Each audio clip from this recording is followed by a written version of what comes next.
Hello student, स्वागत है आपका एजी ऑनलाइन स्टडी में। पीछे के वीडियोज में हमने इजमार, वाजवर और वर्ब के कंप्लीट जो भी चीज़ें होती हैं, वर्ब का फॉर्म, वर्ब क्या होता है, कितने टाइप के होते हैं, ये सभी चीज़ें पढ़ लिया है हमने। तो आज से हम शुरू कर रहे हैं टेंस। टेंस का हिंदी मतलब क्या होता है? काल। ठीक है, तो हिंदी मतलब देखेंगे इसका होता है काल। अब इसका हमने एक तरह से डेफिनेशन कर सकते हैं। ये लिखा है, क्या लिखा है कि वर्ब के जिस रूप से समय का बोध होता है उसे क्या कहा जाता है? टेंस कहा जाता है। ठीक है, यानी कि वर्ब जो होता है उससे जब समय का बोध होता है, मतलब वर्ब के जिस रूप से भी समय का बोध हो उसे हम क्या कहेंगे? टेंस कहेंगे। अब इसका इंग्लिश वर्जन लिखा है, tense indicates the time when an action takes. Action का मतलब क्या हो गया भाई? वर्ब हो गया आपका। तो tense indicates the time when an action take place, यानी कि वही हिंदी मतलब हो गया कि वर्ब के जिस रूप से हमें समय का पता लगता है वह क्या कहलाता है? टेंस कहलाता है। तो ये तो हो गया इसका परिभाषा। ठीक है, अब परिभाषा के बाद हम जैसा कि देखते हैं, आपने अभी तक कहीं ना कहीं पढ़ा ही होगा कि टेंस के कितने टाइप होते हैं। तो टेंस के 3 टाइप होते हैं। एक तो होता है पास्ट, दूसरे को बोलते हैं प्रेजेंट जो अभी चल रहा है, और आने वाला है उसको क्या बोल देंगे? फ्यूचर। तो कहीं ना कहीं जो एक्शन हैपन हो चुका, मतलब जो एक्शन हो चुका है उसको क्या बोलेंगे? पास्ट में आ जाएगा। और प्रेजेंट में कहीं ना कहीं जो चल रहा है, फ्यूचर में जो एक्शन अभी होने वाला है। ठीक है, द एक्शन विल हैपन, और यहाँ क्या हो जाएगा? द एक्शन टेकन प्लेस, और द एक्शन इज हैपनिंग। ठीक है, तो इसको इस तरह से हम डिनोट करते हैं। ठीक, पास्ट, प्रेजेंट और फ्यूचर 3 टाइप के हो गए हमारे। पास्ट का मतलब भूतकाल, इसको बोलते हैं भूतकाल। ठीक है, पास्ट टेंस का मतलब भूतकाल। प्रेजेंट टेंस का मतलब वर्तमान काल, हिंदी मतलब होता है वर्तमान काल। फ्यूचर टेंस का मतलब भविष्य काल।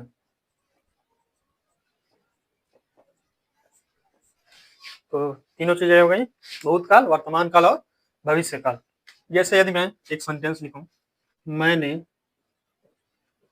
पत्र लिखा, एक पत्र लिखा था। ठीक, ये देखेंगे प्रेजेंट में, मैं एक पत्र लिखता हूं। फ्यूचर क्या हो जाएगा इसी का? मैं एक पत्र लिखूंगा। ठीक, तो देख रहे हैं पास्ट टेंस में क्या मिल रहा है हमको? वाक्य अंत में था मिल रहा है, और प्रेजेंट में हूं मिल रहा है, और फ्यूचर में गा मिल रहा है। तो इस तीनों सेंटेंस की पहचान हमको इससे होती है कि वाक्य अंत में क्या आ रहा है हमारा। ठीक है, वाक्य अंत में जो भी आएगा उससे हम टेंस की पहचान आसानी से कर सकते हैं। जैसे इसमें लास्ट में थ आएगा या आ की मात्रा आएगा, ये पहचान है सबसे शॉर्टेस्ट पहचान, सबसे शॉर्टेस्ट ट्रिक पहचानने की। यदि लास्ट में थ या आ की मात्रा आए तो वहां कौन सा हो जाएगा? Past tense. प्रेजेंट टेंस का पहचान क्या होता है? अंत में ह आए। ठीक, अब ह किसी भी फॉर्म में आ सकता है के फॉर्म में, हूं के फॉर्म में, ठीक, हो के फॉर्म में। ठीक है, तो कहीं ना कहीं इसका मतलब केवल मैंने लेटर लिखा है ह, तो प्रेजेंट में पहचान क्या हो गया? ह। जब वाक्य के अंत में ह आ जाएगा, पहचान लेंगे हम कौन सा है? प्रेजेंट टेंस है। और फ्यूचर में गा आ जाएगा। ठीक है, या ग कहें या इसमें भी आ की मात्रा कहें, तो ये पहचान हो गया हमारा फ्यूचर में। सॉरी, यहाँ आप लोग कंफ्यूज कर जाएंगे, तो गा आना चाहिए। ठीक है, तो क्या हो गया हमारा पहचान? पास्ट टेंस का थ आए या वाक्य अंत में आए। ठीक, प्रेजेंट में ह आना चाहिए वाक्य अंत में, लेटर की बात कर रहे हैं, और फ्यूचर में गा आना चाहिए। ठीक है, गा गी गे, इस टाइप का, गा गी गे। ठीक, इस टाइप का आपका आ जाए, तो ये हमारा पहचानने का ट्रिक होता है तीनों सेंटेंस, तीनों टेंस का। तो पीछे हमने देखा था कि जनरली पहचान क्या होती है पास्ट, परफेक्ट और फ्यूचर का। क्या था इसमें? थ आता था, इसमें थ या आ। ठीक, और इसमें क्या आता था? ह, और इसमें गा गे गी या गो। ठीक, अब देखेंगे हम इनके टाइप होते हैं। कितने टाइप होते हैं? 4 टाइप होते हैं। तो कौन कौन से टाइप होते हैं? पहला तो होता है टाइप आपका इंडेफिनिट, दूसरे को बोलते हैं कंटिन्यूअस, तीसरे को बोलते हैं परफेक्ट, और चौथा आपका होता है इन दोनों का कॉम्बिनेशन परफेक्ट कंटिन्यूअस। तो अब इस सब की पहचान देखेंगे कहीं ना कहीं पास्ट, प्रेजेंट और फ्यूचर के अकॉर्डिंग। इंडिफिनिट का देखेंगे तो पास्ट का इंडिफिनिट, ठीक है, यहाँ पास्ट लिखा है ना, तो पास्ट के इंडिफिनिट में हमारा कहीं ना कहीं थॉ तो आएगा ही, और जो मैंने लिखा था आ, उसके साथ क्या आ जाएगा, ता था, ती थी और ते थे, ठीक। या तो वाक्य अंत में क्या आ जाए, आ या या ई या ए, ठीक है। तो ये हमारा पहचान हो जाएगा पास्ट का इंडिफिनिट, ठीक। आगे वही प्रेजेंट में आ जाएंगे, तो प्रेजेंट में वही रहेगा ता ते ती, लेकिन हो के फॉर्म में आ जाएगा, यानी ता है, ती है और ते हैं। तो ये हो गया हमारा प्रेजेंट। फ्यूचर का देखेंगे तो वही सिंपल है, गा गी गे। तो ये हो गया हमारा फ्यूचर का इंडेफिनिट का पहचान। कॉन्टिन्यूअस देखेंगे, कॉन्टिन्यूअस में क्या है, ये पहचान होता है रहा था, रही थी, रहे थे, मतलब कार्य जिसमें कंटिन्यू होना पाया जाता है, जारी रहना पाया जाता है। जैसे मैं क्या कर रहा हूँ, पढ़ा रहा हूँ, तो वो क्या हो जाएगा, वो तो इसमें आ जाएगा, लेकिन अगर वही कहा जाए पढ़ा रहा था, तो वो किसमें आ जाएगा, पास्ट कंटिन्यूअस में, ठीक। फिर वही देखेंगे प्रेजेंट में, तो रहा रही रही, रहा रही रहे हैं तो वो तो रहेगा ही, लेकिन उसके बाद क्या आ जाएगा, रहा है, रही है और रहे हैं, ठीक। फिर देखेंगे फ्यूचर में, तो फ्यूचर के हिसाब से क्या हो जाएगा हमारा, रहा होगा, रही होगी और रहे होंगे। तो ये हो गया हमारा फ्यूचर का कंटिन्यूअस पहचान, ठीक है। परफेक्ट में देखेंगे, परफेक्ट का क्या होता है, जो काम कंप्लीटेड हो चुका होता है उसको हम परफेक्ट में, परफेक्ट के अकॉर्डिंग बनाते हैं परफेक्ट टेंस से। जैसे इसका पहचान होता है हिंदी में, चुका था, चुकी थी, चुके थे, या था, ये थे या ई थे, ठीक है। तो ये हो गया हमारा पास्ट का परफेक्ट का पहचान। फिर वहीं प्रेजेंट में आ जाएंगे, तो वो तो रहेगा ही, लेकिन उसमें क्या आ जाएगा, था थी थे की जगह है आ जाएगा, ठीक। चुका है, चुकी है, चुके हैं, फिर या है, आ है, फिर ये है। तो ये सभी जब जनरली वाक्य अंत में देखने को मिलते हैं, तो कौन से टेंस में हम उनको रखेंगे, प्रेजेंट के परफेक्ट में। फिर देखेंगे फ्यूचर का परफेक्ट क्या हो जाएगा, चुका होगा, चुकी होगी, चुके होंगे या चुकेगा, चुकूंगा, चुकोगे, ठीक है। तो ये वाक्य अंत में जब देखने को मिलेंगे हमको, तो वो किस कैटेगरी में आ जाएगा, किस टाइप में, फ्यूचर के परफेक्ट टेंस में, ठीक है। इसके आगे मैंने परफेक्ट कंटिन्यूअस लिखा है, ये इसका पहचान मैंने नहीं लिखा है, क्यों नहीं लिखा है, क्योंकि कंटिन्यूअस आपको मैंने पहले ही बता दिया। तो कंटिन्यूअस कहीं ना कहीं इसमें होता है, लेकिन एक चीज यहाँ पर केवल ऐड हो जाता है, वो होता है अब हमारा समय, ठीक है। ऐसे सेंटेंस में हमारा समय देखने को मिलता है, और ये तो रहेगा ही, ठीक है। तो यानी अगर पास्ट परफेक्ट कंटिन्यूअस देखा जाए, तो रहा था, रही थी, ये सभी तो आएंगे ही, रहा था, रही थी और रहे थे, ये सभी चीजें तो आएंगे कहीं ना कहीं, लेकिन उसमें क्या ऐड हो जाएगा, टाइम ऐड हो जाएगा, समय, ठीक है। वही प्रेजेंट में भी वही सेम रूल हो जाएगा, मतलब सेम चीज हो जाएगा, क्या हो जाएगा, रहा है, रही है, ठीक, और रहे हैं, ये सभी चीजें तो रहेंगी, लेकिन इसमें केवल क्या ऐड हो जाएगा, टाइम ऐड हो जाएगा जहां, तो वहां हम प्रेजेंट का परफेक्ट कंटिन्यूअस हो जाएगा, ठीक है। फिर देखेंगे फ्यूचर में, तो फ्यूचर में भी वही हो जाएगा, कंटिन्यूअस का पहचान तो रहेगा ही, लेकिन उसमें केवल टाइम ऐड हो जाएगा, रहा होगा, रही होगी, इधर से लिखना ही नहीं बन रहा, फिर रहे होंगे, प्लस का ऐड हो जाएगा, केवल टाइम ऐड जहां हो जाएगा, तो वो फ्यूचर का परफेक्ट कंटिन्यूअस टेंस हो जाएगा। तो ये रहा हमारा टाइप। टाइप में कितने टाइप, 4 टाइप। पहला टाइप इंडेफिनिट, दूसरा टाइप कंटिन्यूअस, तीसरा टाइप परफेक्ट और चौथा टाइप परफेक्ट कंटिन्यूअस। और इनके हमने पहचान देखनी है कि वाक्य के अंत में क्या क्या आते हैं, तो कैसे पहचाना जाएगा। अब इसके बाद हम एक एक टेंस को लेकर चलेंगे। आप लोग यदि स्क्रीन शॉट लेना चाहें तो ले सकते हैं।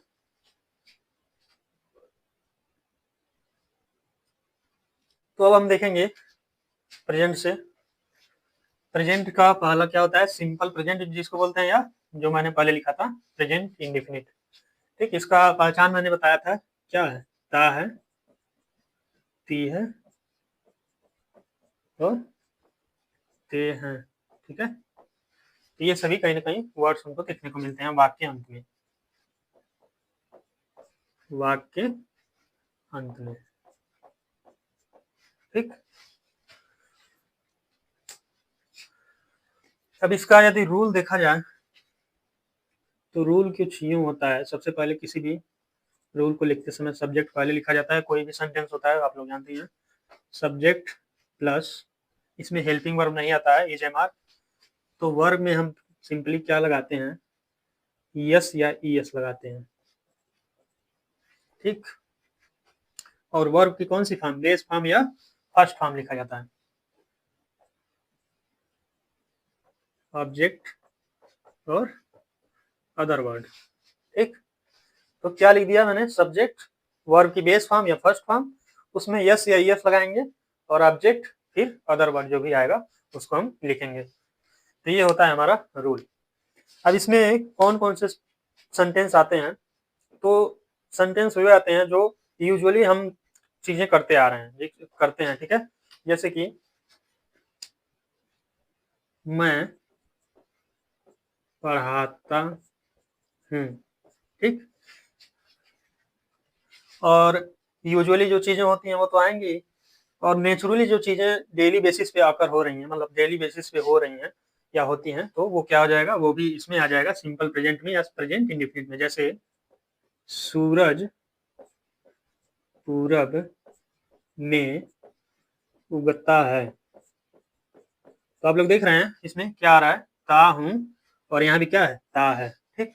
तो पहचान कहीं ना कहीं हमको मिल रही है, ता हूं और ता है, ठीक। तो हम बनाएंगे तो सब्जेक्ट क्या हो जाएगा, यहाँ सब्जेक्ट है मैं, आई हो जाता है, और वर्ब, वर्ब क्या है, पढ़ना, तो क्या हो जाएगा हमारा, रीड, ठीक। बस अब इसमें कुछ है नहीं। फिर देखेंगे सूरज, सूरज को लिखते हैं द सन। क्यों लिखते हैं, क्योंकि ये वर्ल्ड में एक यूनिक चीज है, ठीक। The sun rises in the east. तो यहाँ पर देख सकते हैं मैंने केवल बेस फॉर्म लिखा है, और इसमें यस या यस नहीं लगाया, लेकिन यहाँ इसमें यस या यस लगाया है। तो यूज कहाँ करते हैं हम यस या यस, किसके साथ लगाते हैं किसके साथ नहीं, ये देखेंगे। तो वर्ब के बेस फॉर्म में यस या यस वहां ऐड करते हैं जब हमारा सब्जेक्ट क्या होता है, सिंगुलर होता है या सिंगल होता है, सिंगुलर होता है, ठीक है। तब हम क्या करते हैं, वर्ब में यस या यस लगाते हैं बेस फॉर्म में। तो अगर सब्जेक्ट प्लूरल होता है तो हम यस या यस वर्ब में यस या ईएस नहीं लगाते हैं। तो ये चीजें हैं कि वर्ब में यस या यस कहाँ लगाएंगे और कहाँ नहीं लगाएंगे, वो डिपेंड करेगा हमारा सब्जेक्ट पे। अब सिंपली मैं एक चार्ट बना दे रहा हूँ सिंगुलर सब्जेक्ट का और प्लूरल सब्जेक्ट का, उससे आप लोग जिसको नहीं पता है वो स्क्रीनशॉट लेके रख सकते हैं और उसको याद कर सकते हैं। तो पहले हम वो बनाएंगे चार्ट, उसके बाद फिर आगे देखेंगे। सब्जेक्ट में सिंगुलर, और एक हो गया हमारा प्लूरल। तो सिंगुलर में जैसा कि पहले भी बताया था मैंने, सिंगल से रिलेट कर सकते हैं, जहां पर सिंगल टाइप का सब्जेक्ट होगा वो क्या हो जाएगा, सिंगुलर सब्जेक्ट। प्लूरल में जहां सिंगल्स में ज्यादा हुआ वहां प्लूरल हो जाएगा। सिंगुलर में क्या आ जाएगा, ही, सी, इट, और दैट, दिस, एनी नेम या एनी नाउन लिख सकते हैं।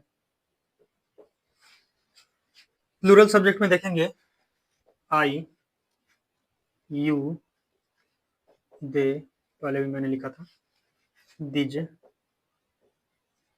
दोज, वी, और टू, आर, मोर, नाउन्स, ठीक। तो ये हमारे सिंगुलर सब्जेक्ट हो गए और ये प्लूरल सब्जेक्ट हो गए। तो इसमें हमें यस या यस लगाना है, किसमें लगाना है, वर्ब के बेस फॉर्म में या फर्स्ट फॉर्म में, और इसमें हमें वर्ब के बेस या फर्स्ट फॉर्म में यस या यस प्रयोग नहीं करना है। आप लोग स्क्रीनशॉट लेना चाहें तो ले सकते हैं, जिससे आप लोगों को कंफर्म रहेगा कि कौन सा सिंगुलर सब्जेक्ट होता है, कौन सा प्लूरल सब्जेक्ट। इसके बाद हम लोग कुछ सेंटेंस बनाएंगे।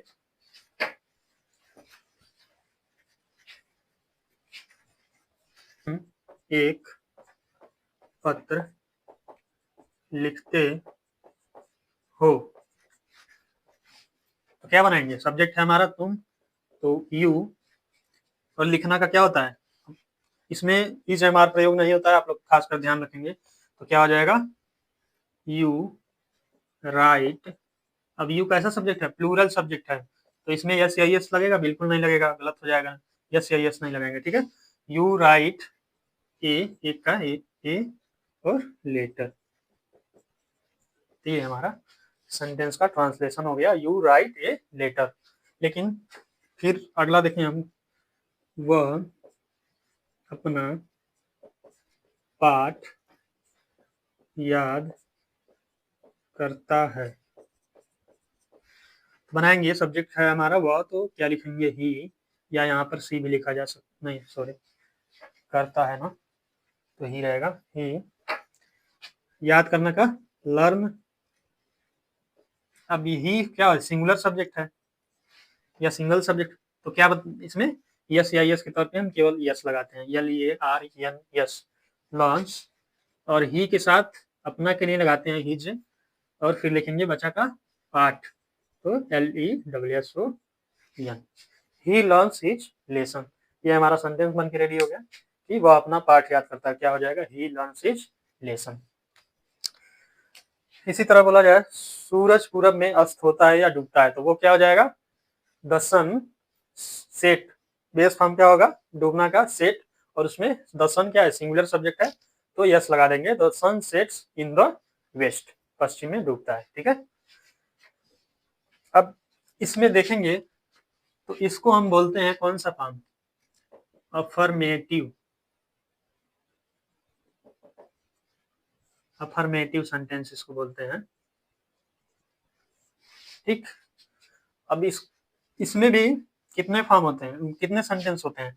अफर्मेटिव के बाद क्या आता है हमारा? निगेटिव। क्या लिखे हैं भाई? अफर्मेटिव के बाद इसमें दूसरा आता है निगेटिव सेंटेंस। निगेटिव के बाद हमारा क्या आ जाएगा? इंट्रोगेटिव।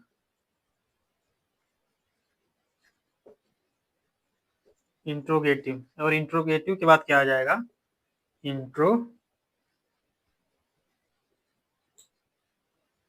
इंट्रोगेटिव निगेटिव, ठीक। तो हम जब भी कोई भी टेंस का टाइप पढ़ेंगे तो उसमें हमें 4 टाइप के सेंटेंस पढ़ने होते हैं। पहला क्या होता है? अफर्मेटिव, दूसरा होता है निगेटिव, तीसरा होता है इंट्रोगेटिव, और चौथा क्या हो जाएगा हमारा? इंट्रोगेटिव निगेटिव, ठीक। तो कहीं ना कहीं हमने पहला सेंटेंस पढ़ लिया, अफर्मेटिव सेंटेंस। दूसरा सेंटेंस देखेंगे तो दूसरा सेंटेंस क्या हो जाएगा हमारा? Negative sentence. तो निगेटिव का मतलब क्या होता है? नहीं होता है। निगेटिव टाइप में क्या आता है हमारा? नहीं आता है, ठीक। नकारात्मक वाक्य जिसका हिंदी मतलब होता है। जैसे यदि मैं कहूं तुम स्कूल नहीं जाते हो, ठीक। तो ये हमारा कौन सा है? इसमें निगेटिव वर्ड आ गया ना, नहीं, तो ये क्या हो जाएगा? Negative sentence. सेंटेंस तो आप लोगों ने पढ़ा ही होगा, इतना तो आप लोगों को जानकारी होगा ही। निगेटिव सेंटेंस, इसका रोल हम देखते हैं तो इसमें हल्का सा चेंज होता है हमारा। नॉट के साथ साथ एक चीज और चेंज करते हैं, सब्जेक्ट। इसके बाद हमारा आ जाता है डू या डज। लिखते हैं नॉट, और नॉट के बाद लिखते हैं वर्ब का बेस फॉर्म, और बेस फॉर्म के बाद हमारा आ जाता है ऑब्जेक्ट, और फिर हम जो भी अदर वर्ड आता है उसको लिख देते हैं। तो यहाँ पर देख सकते हैं सब्जेक्ट आ गया, सब्जेक्ट के बाद हमने क्या लिखा? डू या डज। अब वर्ब में वहां अफर्मेटिव सेंटेंस में यस या यस यूज हो रहा था, वो कहाँ आ गया? यहाँ आ गया डू या डज में। डज में आ गया आपका ईएस, ठीक है। और निगेटिव के लिए हम नॉट लगा देते हैं, और बाकी सब रूल वही रहेगा। तो निगेटिव सेंटेंस में हमें क्या याद रखना है? डू या डज, और उसके बाद नॉट। निगेटिव के लिए नॉट आएगा ही। तो हम इसको बनाएंगे तो क्या बनेगा? और रूल वही सेम रहेगा। क्या रूल रहेगा? सिंगुलर सब्जेक्ट यदि आ गया तो हम क्या लगाएंगे, देखिए इसमें ईएस लगा हुआ है ना, तो हम क्या लगाएंगे, डज लगाएंगे। और प्लूरल सब्जेक्ट आ गया तो हम क्या लगाएंगे, डू लगाएंगे, और उसके बाद नॉट तो है ही। ठीक, तो ये हमारा एक यहाँ पर ट्रिक होता है, सिंगल सब्जेक्ट और प्लूरल सब्जेक्ट के अकॉर्डिंग हम डू या डज में से क्या यूज करते हैं। तो लिखेंगे यू, यू हमारा क्या है, प्लूरल सब्जेक्ट, तो क्या हो जाएगा, डू लगाएंगे ना कि does. You do negative not के लिए, मतलब नहीं के लिए नॉट, और जाना का क्या होता है, गो, कहाँ जा रहा है, टू स्कूल। तो ये हो गया हमारा negative form, you do not go to school. अब एक हम सिंगुलर सब्जेक्ट लेके चलें तो क्या हो जाएगा, वह गीत या एक गीत नहीं गाती है, तो क्या हो जाएगा, सी, सी सिंगुलर सब्जेक्ट है तो डज आ जाएगा यहाँ पर, she does not sing a song. ये हो गया हमारा, वह एक गीत नहीं गाती है, she does not sing a song. Verb का बेस फॉर्म यूज होगा, आप लोग ध्यान रखेंगे। तो क्या हो जाएगा, she does not sing a song, वह एक गीत नहीं गाती है। तो ये हमारा हो गया निगेटिव। अब इंट्रोगेटिव में देखेंगे, इंट्रोगेटिव में कुछ नहीं करना होता है, केवल जो आपका डू या डज है वो पहले आ जाएगा, और उससे पहले हमारे क्या आते हैं, क्वेश्चन वर्ड्स।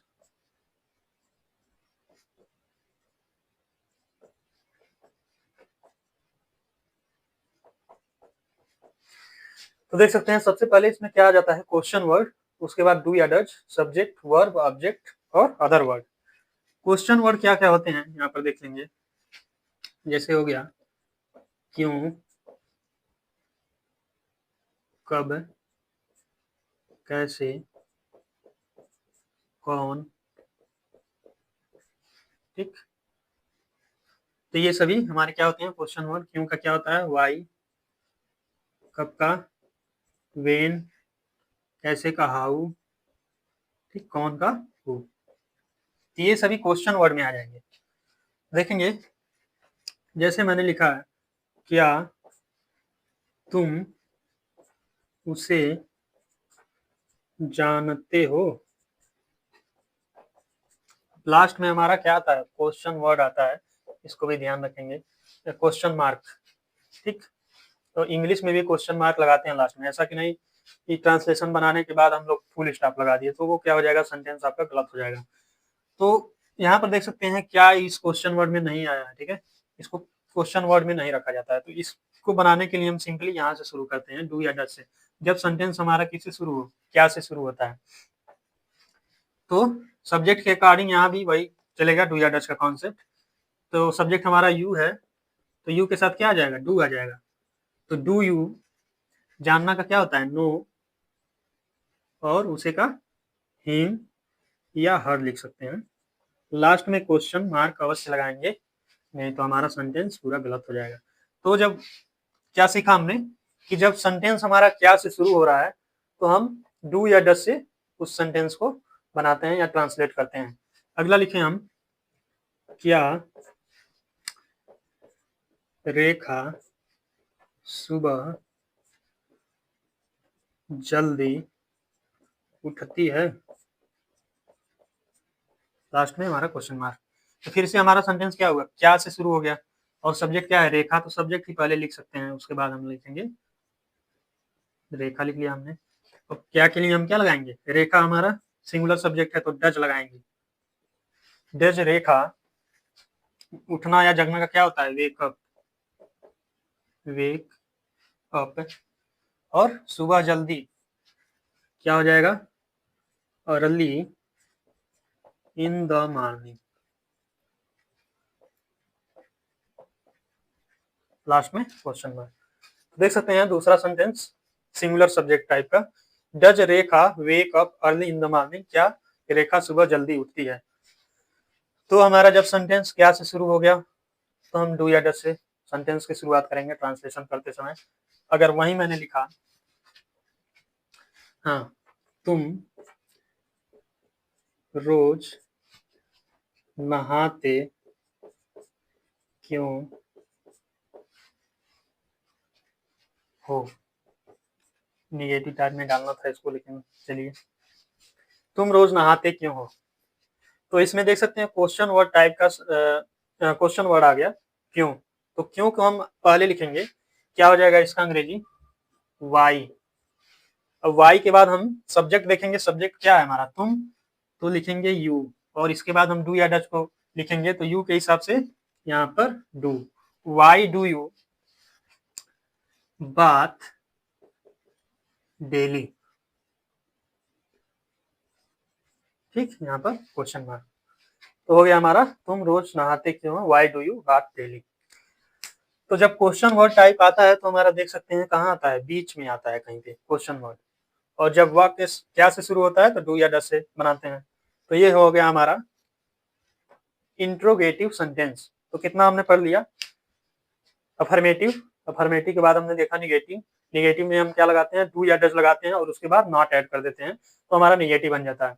फिर देखा हमने इंट्रोगेटिव, इंट्रोगेटिव में क्या आता है, सबसे पहले तो आपका क्वेश्चन वर्ड आता है, क्वेश्चन वर्ड के बाद डू या डज जो सब्जेक्ट के बाद था उसको हम पहले कर देते हैं या पहले लिखते हैं, फिर क्या आ जाएगा हमारा सब्जेक्ट, उसके बाद वर्ब, वर्ब का बेस फॉर्म, बेस फॉर्म के बाद ऑब्जेक्ट और अदर वर्ड, और लास्ट में हमारा क्वेश्चन वर्ड। ये बिल्कुल ध्यान रखेंगे आप लोग, क्वेश्चन वर्ड बोल रहा हूँ, क्वेश्चन मार्क, ठीक। अब बस एक लास्ट और रह गया है, क्या, interrogative negative, INTERROGAT, interrogative negative. तो इंट्रोगेटिव निगेटिव में क्या करना है, कुछ नहीं करना, केवल इसमें क्या ऐड हो जाएगा, नॉट ऐड हो जाएगा। नॉट कहाँ ऐड होगा, सब्जेक्ट के बाद ऐड होगा, ठीक। तो ये हमारा निगेटिव, इंट्रोगेटिव निगेटिव में आ जाएगा, सब्जेक्ट के बाद क्या ऐड कर देते हैं, नॉट, और बाकी सब रूल वही रहता है, वर्ब का base form, object, other word, last में क्वेश्चन मार्क। बाकी सभी चीजें वही हैं, केवल वाक्य में क्या आ जाएगा, यदि हम इसी को बनाएं,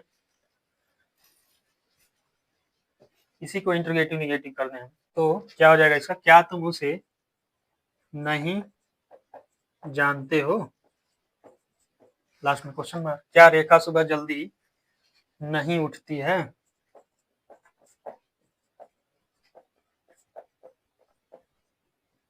इसका बनाएंगे, इसका इंट्रोगेटिव निगेटिव, तुम रोज नहाते क्यों नहीं हो। तो सिंपली हम बनाएंगे, इसका ट्रांसलेशन क्या हो जाएगा, वही कॉन्सेप्ट यहाँ भी लगेगा, जब सेंटेंस क्या से शुरू होगा तो हम डू या डज का यूज करके उसको बनाएंगे, सबसे पहले डू या डज लगाएंगे। तो तुम का यू, और यू के अकॉर्डिंग यहाँ आ जाएगा डू, तो do you not know, base form यहाँ भी हिम, क्वेश्चन मार्क। ये हमारा बन गया interrogative negative, do you not know him. क्या रेखा सुबह जल्दी नहीं उठती है, तो क्या हो जाएगा, यहाँ भी रेखा सब्जेक्ट है, लिख सकते हैं पहले, उसके पहले क्या आ जाएगा, रेखा, अगर सिंगुलर सब्जेक्ट है ना, सिंगुलर सब्जेक्ट के हिसाब से डज, तो डज रेखा, सब्जेक्ट के बाद हम नॉट ऐड कर देते हैं, not wake up early in the morning, ठीक, क्वेश्चन मार्क। फिर देखेंगे तुम रोज नहाते क्यों नहीं हो, तो क्या हो जाएगा, देखो ये क्वेश्चन वर्ड आया बीच में, तो लिखेंगे इसको पहले वाई, और इसके बाद सब्जेक्ट के अकॉर्डिंग डू या डज में से तुम के लिए, तुम के साथ क्या यूज हो जाएगा, डू यू नॉट बात डेली। तो ये हमारे सिंपल सेंटेंस के, सिंपल प्रेजेंट के या प्रेजेंट इंडेफिनिट के चारों सेंटेंस टाइप रहे हैं, जिसमें affirmative, negative, interrogative, interrogative negative हमने पढ़ा है। और इंट्रोगेटिव का देखा हमने कि क्वेश्चन वर्ड सबसे पहले लिखते हैं, और क्वेश्चन वर्ड हिंदी सेंटेंस में क्या आते हैं, वाक्य के बीच में आते हैं, तो हम सबसे पहले क्या लिखते हैं, क्वेश्चन वर्ड, फिर डू या डज में से सब्जेक्ट के अकॉर्डिंग उसको लगाते हैं, फिर आपका बाकी रूल सेम रहता है। अब हम एक सेंटेंस से इसको फिर से बनाकर देख लेते हैं क्या आपको क्लियर हुआ है नहीं हुआ है। वी के साथ प्ले का कौन सा फॉर्म यूज होगा, बेस फॉर्म यूज होगा, ठीक है। इसमें यस या यस नहीं लगा, क्यों नहीं लगा, ये प्लूरल सब्जेक्ट है। वी प्ले फुटबॉल ही लिख रहे हैं, फुटबॉल, ये हो गया हमारा अफर्मेटिव। निगेटिव बनाएंगे तो क्या बनेगा हमारा, वी निगेटिव में क्या आ जाता है, डू या डज नॉट, तो वी है प्लूरल सब्जेक्ट, तो डू नॉट प्ले फुटबॉल, ये हमारा हो गया निगेटिव। इंट्रोगेटिव देखेंगे तो इसी को हम पहले कर देंगे, तो do we not play football, sorry not इसमें नहीं रहेगा, do we play football, question mark last में। अगर इंट्रोगेटिव नेगेटिव बनाएंगे सब चीज सेम रहेंगे, तो डू वी सब्जेक्ट के बाद हम क्या ऐड कर देंगे, नॉट प्ले फुटबॉल, लास्ट में क्वेश्चन मार्क। तो ये रहे हमारे सिंपल प्रेजेंट के चारों सेंटेंस टाइप, या प्रेजेंट इंडेफिनिट जिसे बोलते हैं। We play football, we do not play football, या do we play football, do we not play football, last में क्वेश्चन मार्क। तो ये रहा हमारा सिंपल प्रेजेंट और प्रेजेंट इंडेफिनिट जिसे बोलते हैं। अगले वीडियो में हम इससे आगे के टेंस को देखेंगे। तो मिलते हैं अगले वीडियो में। वीडियो पसंद आया तो लाइक कीजिए और फ्रेंड्स के साथ शेयर कीजिए। तब तक के लिए बाय बाय।